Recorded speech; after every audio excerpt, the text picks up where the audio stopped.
கர்த்தருக்கு ஸ்தோத்திரம். கர்த்தர் நல்லவர், அவர் கிருபை என்றும் உள்ளது. எப்படி இருக்கீங்க எல்லாரும்? நல்லா இருக்கீங்களா? கர்த்தர் நாமத்துக்கு மகிமை உண்டாகட்டும். இப்போது கர்த்தர் நம்மளோட மேய்ப்பராக இருக்கிறார். ஏன்னா நாம் ஆடுகளாக இருக்கிறோம்.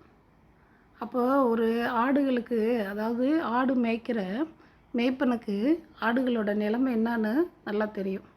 எல்லா ஆடுகளும் சந்தோஷமாக இருந்தால் மேய்ப்பனும் சந்தோஷமாக இருப்பான். இப்போ ஆடு ஏதாவது ஒன்று நொடமாவோ இல்லை நொண்டியாவோ இல்லை ஊனமாவோ அல்லது உடம்பு முடியாமையோ இல்லை வயிறு சரியில்லாமையோ அதுக்கு ஏதாவது ஒரு நோவு வந்ததுன்னா அந்த ஆடுக்கு உற்சாகம் இருக்காது.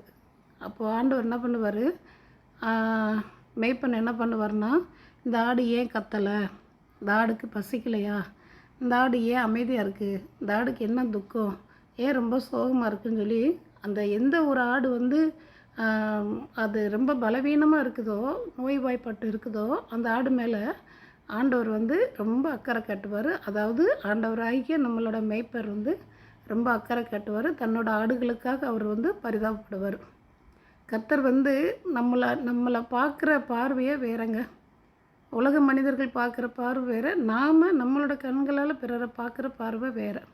ஆனால் நம்மளோட பார்வையை காட்டிலும், நம்மளோட காரியங்களை காட்டிலும் தேவன் பார்க்குற விதமாக பார்த்தாருன்னா, அவர் மாதிரியே நாம் பார்த்தோன்னா தேவன் மாதிரியே நாமளும் வாழ ஆரம்பிச்சிருவோம்.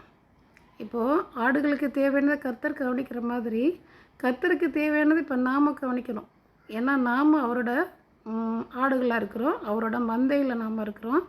அப்போ நம்மளோட மேய்ப்பனுக்கு என்ன வேணும், அவன் நம்மளை எப்படி பார்த்துக்கிறான், அந்த மேய்ப்பனுக்கு நாம் என்ன செய்யணும் அப்படின்னு சொல்லி இந்த ஆடுகளுக்கும் அந்த ஒரு கருத்து, பொறுப்பு, கவனம் எல்லாமே இருக்கணும். அப்போ கர்த்தருடைய உள்ள சந்தோஷப்படும்.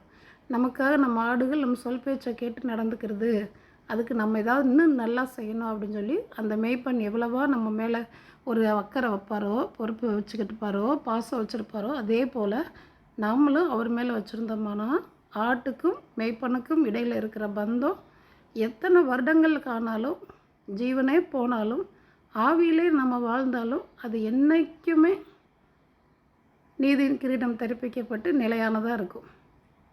ஆமாம், தேவனோட வாழ்வோம். அதே மாதிரி தேவன் எப்படி இருக்கிறாரோ அவரது சாயலாகவே நம்ம பிறந்திருக்கோம். ஏன்னா அவர் மனுஷராக நம்மளை மாதிரி தான் பிறந்து வளர்ந்து போயிருக்காரு. அதனால் தேவனிடத்தில் என்ன குணம் இருந்துச்சோ, நம்மளோட மேய்ப்பனிடத்தில் என்ன குணம் இருந்துச்சோ, நம்மளோட கர்த்தரிடத்தில் என்ன குணம் இருந்துச்சோ அதே தான் நமக்கு வரணும்னு நாம் அவரை பார்த்து பழகுவோம். தேவனை மாதிரி பரிசுத்தமாக இருப்போம். அவர் ஆவியாக இருக்கிறதுனால அவருக்கான சரீரம் நாம் தான். அவர் நம்ம சரீரத்தில் தான் வாசம் பண்ணுறார்.